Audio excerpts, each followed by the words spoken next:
Well folks, as Paul King's new film Wonka is about to be unleashed in cinemas around the world, it's time to take a trip down memory lane, and what better way to do it than revisit the film that's as sweet as the candy it celebrates. I'm talking about the 1971 classic Willy Wonka and the Chocolate Factory, starring the incomparable Gene Wilder. Now, I know what you're thinking. What about Tim Burton's 2005 version with Johnny Depp? Well, it was alright, but let me give you 5 compelling reasons why the 1971 version remains the best adaptation of Dahl's beloved children's book. So, let's bring it on. Number 5. The Oompa Loompas.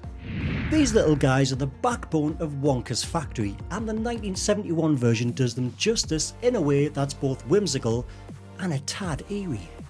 The orange-skinned, green-haired workers are not just there for comic relief, they serve as a moral compass, singing cautionary tales whenever the child misbehaves. And let's face it, their songs are as catchy as hell, and the 2000 version tried to modernise them, but nothing beats the original in capturing the essence of these iconic characters. Tim Burton, your songs just don't stick. Number 4. The music. The music. Who can forget classics like Pure Imagination or I've Got a Golden Ticket? The soundtrack of the 1971 film is not just memorable, it's iconic. Each song perfectly encapsulates the emotion of the scene, whether it's the joyous discovery of a golden ticket or the dreamy allure of a world made entirely from chocolate. The 2005 adaptation, while commendable, just doesn't have the same timeless quality for me. Number 3. Gene Wilder's Wonka. Now, I have nothing against Johnny Depp, but when it comes to playing that enigmatic Willy Wonka, Gene Wilder's performance here is unparalleled. He brings a sense of mystery, charm, and a dash of madness to the character that makes you hang on to his every single word. His Wonka is complex. One minute he's inviting and warm, and the next he's stern and almost menacing. It's a performance that has stood the test of time and remains the definitive portrayal of the eccentric chocolatier in my eyes. Okay, confession time. Now, I saw this film when I was in junior school when it played on the telly over the Christmas period. This was sometime in the 80s. I had already read the book in class, and I felt disappointed with the film because the book's illustrations had already cemented themselves in my imagination. The kids, the Oompa Loompas, they all looked different in the book, and I remember that Willy Wonka even had a little beard. It just didn't fit with me at first, but repeated viewings since have now caused it to grow on me so much, it's been now one of my go-to movies that always cheers me up. Number 2, the sense of wonder. One of the things that make the 1971 version so special is the ability to capture the sense of wonder and magic that comes from stepping into Wonka's world. The moment those kids and their guardians enter the chocolate room is pure cinematic magic for me. The set design, the colours, and the sheer scale are all breathtaking. It's a scene that has been etched into the collective memory of anyone who's seen it, young or old. So here we are again.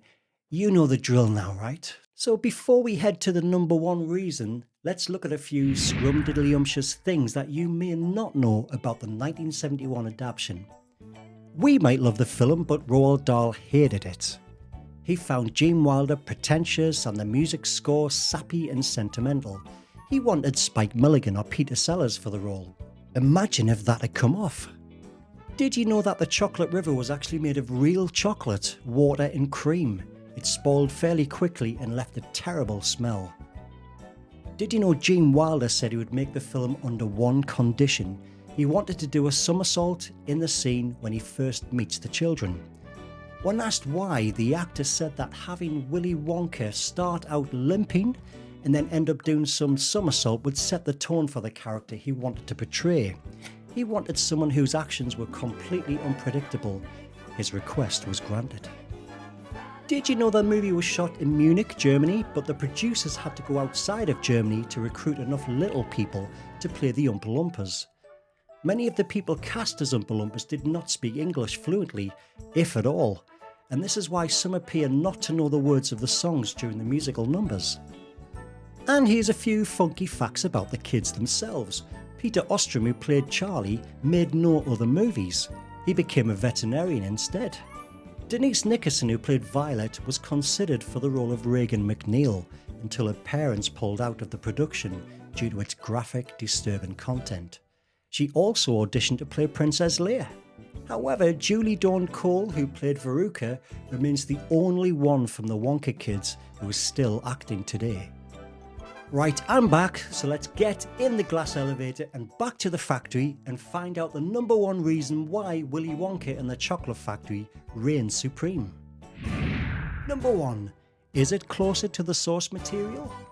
Okay, while both adaptations take liberties with Roald Dahl's original story, the 2005 version kind of follows the book closer, but the 1971 version stays true to the essence of the book. Also, I find the 1971 version offers more of a family appeal with catchier musical numbers. The 2005 version, while a valiant effort, leans more to the fantastical elements, losing some of the story's original charm in the process. Nostalgia, as always, plays a big part when comparing two very different versions of a story.